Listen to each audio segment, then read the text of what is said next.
Bonjour, ici Philippe Bouvard. Eh bien, je vous invite à suivre ma chaîne. Oui, vous savez, YouTube, Philippe Bouvard officiel. À bientôt. Les grosses têtes de Philippe Bouvard avec Isabelle Mergot, Olivier de Kersauzon, Guy Montagnier et Léon Zitrone.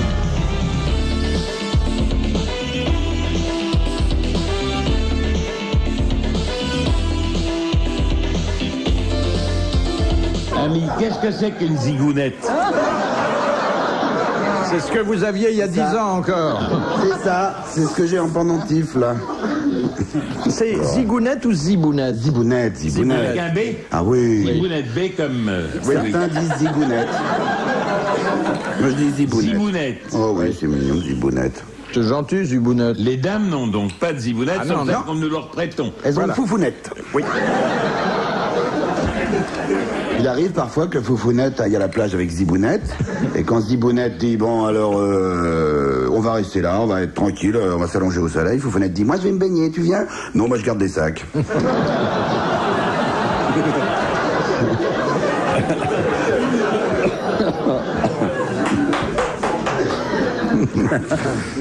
Ah, question historique, hein? Ah, c'est pour moi. Pourquoi ça fait rire? Je comprends pas. Question de Madame Well d'Alençon. Pendant les 100 jours, Louis XVIII, qui était réfugié en Belgique, le nomme ministre de l'Intérieur, puis après Waterloo, il le nomme père de France. Talleyrand. Non. C'est quoi la question? Qui c'est? Je veux savoir qui est cet homme.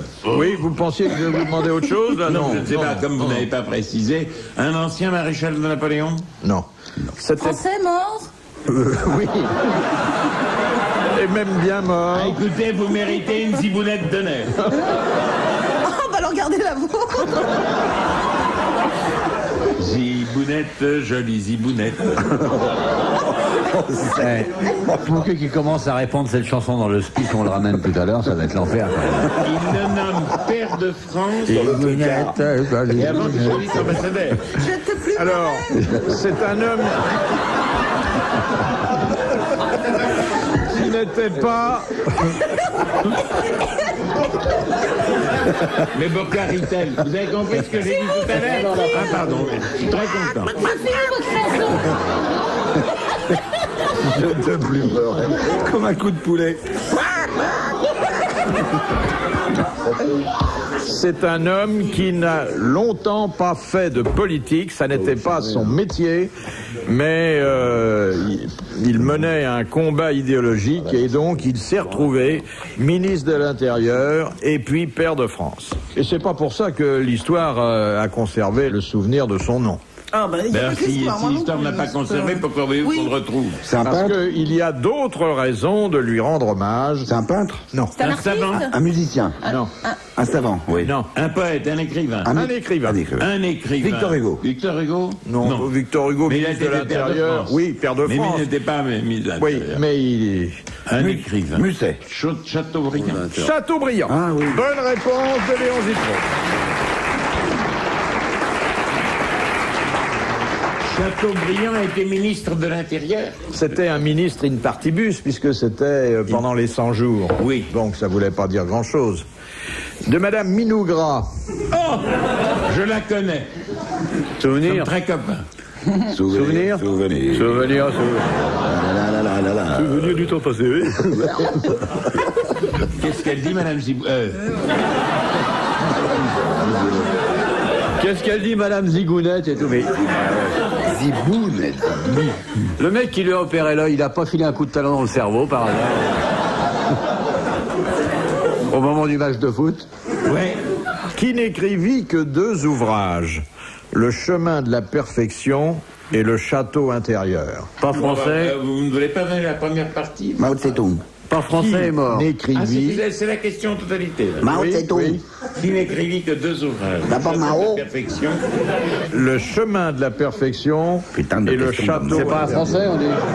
C'est pas un français. Un écrivain français. Un chinois. C'est un français. Chinois mort. Cette personne... Putain de question de merde.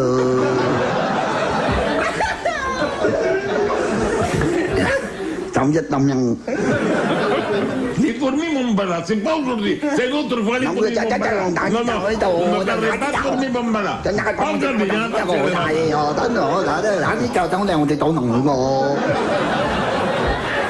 Il y a une drôle d'odeur. Oui, il écrit les deux ouvrages, le château intérieur et le chemin du... Non, le chemin de la perfection et le château intérieur, et c'est quelqu'un qui a écrit de grande moralité et qui a une réputation sans tache. Un prêtre, un pape? Ni prêtre, ni Cardinal. pape, ni cardinal. Bouddha. Cette personne fut canonisée. C'est une Bouddha. dame, Sainte Bernadette, non? Saint Bouddha. C'est un homme? C'est une femme. C'est une femme.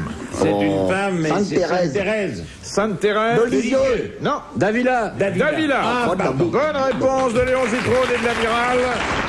Sainte Thérèse Davila. Les grosses têtes de Philippe Bouvard, Isabelle Mergo, Olivier de Kersauzon, Guy Montagnier, Léon Zitrone.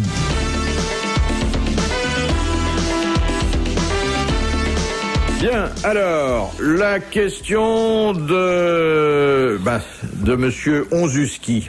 Quand le mot aïeul prend-il un S au pluriel au lieu de faire aïeux? Mes aïeux, c'est un peu symbolique. Mes aïeux, c'est... Et mes aïeuls? Mes aïeuls, je ne suis même pas sûr que l'on dise aïeul. Ben si, mes aïeux, je connais, mes aïeuls. Mes aïeuls... Quand on coupe un aïeul en deux, on dit qu'est-ce qu'on se fait l'aïeul? Ça je savais, ça prend un S, puisqu'ils sont en deux. Mon aïeul, quand il s'agit de l'arrière-grand-père et de l'arrière-grand-mère du couple... Non. Non. Quand il s'agit de... La grand-mère et la grand-père? De grand-mère et Ça de se dit que pour les grands-parents. Que pour les grands-parents. Bonne réponse d'Isabelle Mergo.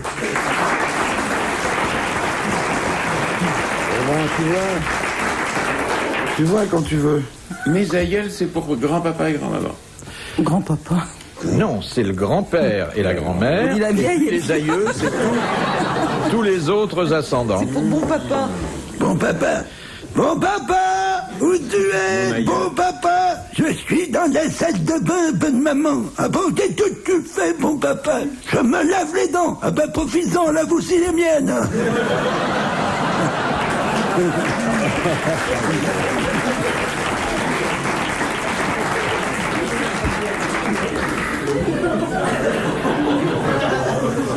Question de Madame Tournus. Quelle forme de mort appelle-t-on au Japon le karoshi? Ah oui, c'est le surmenage. Exactement, c'est la mort par excès de travail. C'est un fléau qui n'est pas arrivé en France encore. Bonne réponse de Guy Montagnier. Vous vous rendez compte, Léon, la mort par excès de travail? Bah oui. Vous avez été au Japon, vous? Je suis allé 2 fois au Japon et je n'en ai pas rapporté de bons souvenirs. Non plus d'ailleurs. Je suis pas aimé. Je suis mal à l'aise dans les pays d'Extrême-Orient. Ah bon? Sauf peut-être à Hong Kong.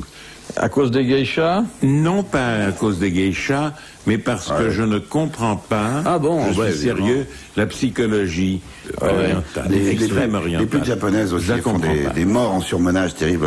On appelle ça le karoshi dans la colle. Non, je sais pas. Vous aimez l'Extrême-Orient? Non. Non, moi non. Non. Bon bah n'en parlons plus alors. On va pas s'engueuler pour ça. Pourquoi tu n'aimes pas l'extrême-orient? Qu'est-ce que vous avez dit, on ne va pas? On va pas s'engueuler pour ça. On va pas Et l'amiral aime bien, hein, le Japon. La Bougonne. Non, j'aime bien l'Extrême-Orient. De Pierre Loti. Non, le Vietnam, les femmes sont belles, ça. C'est beau, puis même le Cambodge, le Laos. Bruxelles. Le 13e arrondissement. Pourquoi mettez-vous Isabelle Mergo, Bruxelles, dans l'Extrême-Orient? Je croyais, non? Ben, continuez à croire. Et puis le Vietnam, c'est un super pays. Ça, quand on fait des voyages là-bas, c'est des voyages. Là, faire un voyage récemment, c'est un voyage qui rend beau.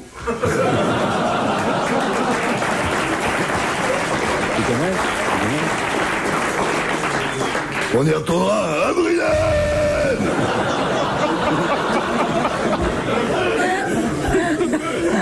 Je connais pas, c'est bien. Et puis c'est loin, hein, faut prendre l'avion longtemps. Oh là là. Oh là là, même un non-stop pour Tokyo, ça fait 13 ou 14 heures.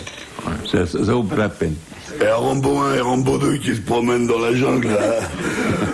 Rambo 1 dit à Rambo 2, va là-bas, il y a sûrement des niakou à descendre. Vas-y, il va dans la broussaille, et tout d'un coup, ce qu'on a, il fait pas grave. Il y a son M16 qui part tout seul, en plein dans la gueule de Rambo 1. L'autre, il hurle,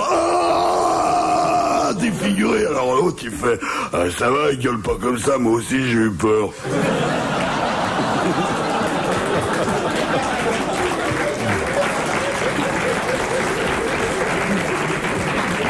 Elle est drôle, je connais pas ce qui est vraisemblable. Vous aviez vu le Mikado, non?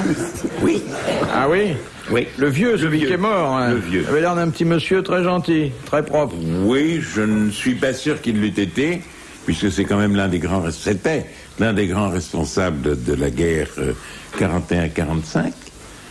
Et lorsqu'il s'est agi de faire le reportage de ses obsèques, les Pays-Bas ont protesté à cause des exactions des Japonais dans les Indes néerlandaises, et ils ont dit que si l'on faisait le reportage, ils prenaient des sanctions, ils sortaient de l'Eurovision, etc., etc. Alors vous l'avez pas fait? Ça n'a pas été fait. On a fait un 2 minutes 30, mais j'y suis retourné pour les... Gros du gland, vous avez fini de... J'y suis retourné pour le couronnement le couronnement de Akihito. Ah oui, oui. Elle est excellente, je la connaissais pas. C'était beau. Elle est super, c'est sûr. Qu'est-ce que vous avez dit, vous? Elle est très bonne celle-là. C'est celle que vous m'en souvenir, mais celle que vous venez de raconter. Mal vous pouvez l'écouter puisque l'autre ronflait là. L'amiral. Qui a ronflé? Vous avez parlé, Léon.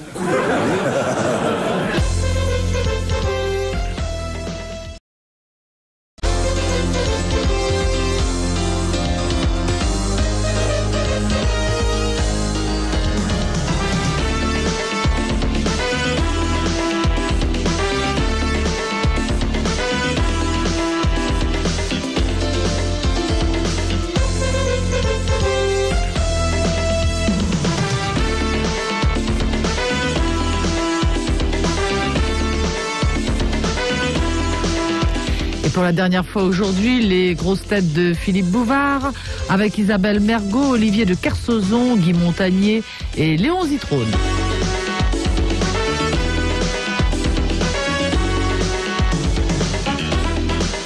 Question de Monsieur Jandet. Quel est le romancier français qui était le filleul du prince Eugène de Beauharnais et de l'impératrice Joséphine? Romancier feuilletoniste. Paul Féval? Non. Eugène Sue. Eugène Sue. Bonne réponse de Guy Montagnier. Il se prénommait d'ailleurs Eugène comme son parrain. C'est lui qui avait fait les mystères de Paris? Oui. D'où l'expression « un mystère a transpiré » à cause de Eugène Sue. Bon, je ne le ferai plus. Et Paul Féval avait fait les mystères de Londres.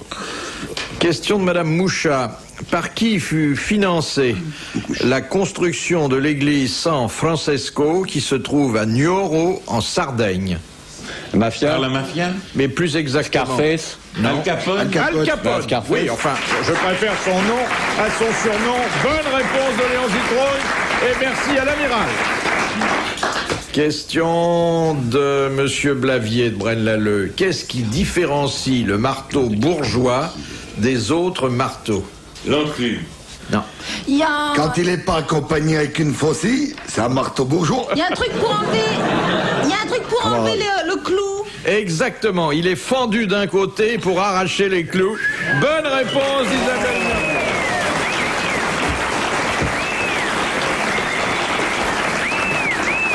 Vous devez être bricoleuse pour connaître ça, hein? Mais ouais, je suis bricoleuse. Tiens. Et c'est vous qui plantez tout ce qu'il y a à planter chez vous?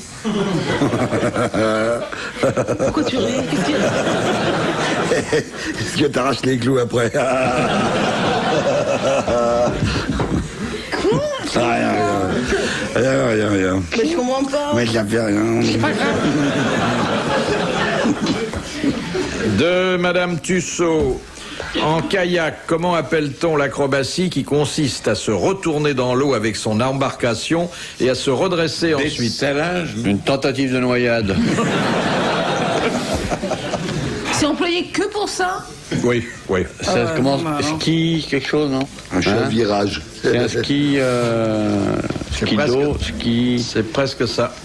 Il faut dire que c'est pas facile à faire, hein? Ouais. Moi, c'est pas... Quelque chose? Un skifage, un ski... Ça commence... Ça commence par ski? Ouais. Non, ça commence pas par ski, mais... Esqui par ski. Esqui. Esqui. Il va y avoir quelque chose qui rappelle l'esquif. Ski très bon, alors. Esquivage. Esqui...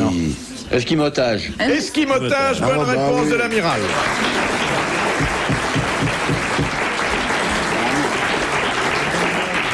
Les Esquimaux qui font ça. C'est bien, tes cheveux, ils t'empêchent pas d'entendre, hein.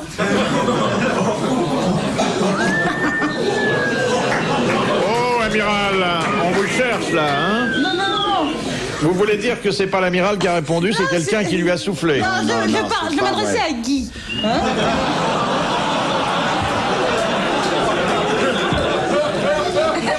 Ah, Guy, tes cheveux, ils t'empêchent pas d'entendre. Ouais. Je vais l'assaisonner, la friser, moi. Et pas avec des lardons. Elle, c'est un plat complet, t'as une morue et une frisée en même temps.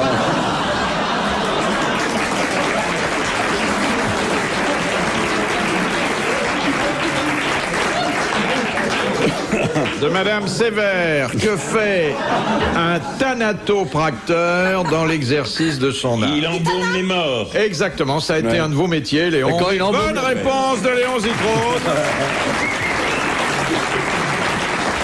Quand il embaume les vivants, c'est un sadique. Non, mais thanatos veut dire mort en grec. Mais surtout, il redonne, si l'on peut dire, bonne mine. Bonne mine, il lui donne l'air bien vivant. Voilà. Vous avez embaumé les morts, Léon? Oui.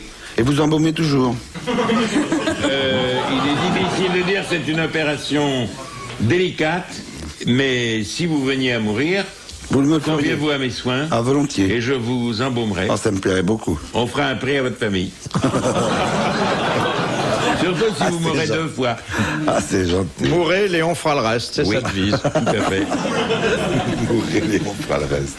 C'est vrai qu'il y a des gens que vous avez enterrés fabuleusement. Je me souviens de Churchill, quand vous avez dit... 30 janvier 65. Il y avait le cercueil qui glissait sur la Tamise, et à un moment donné, vous avez dit, ah, celui-là, il en avait dans le cigare. Ça a été très beau, hein.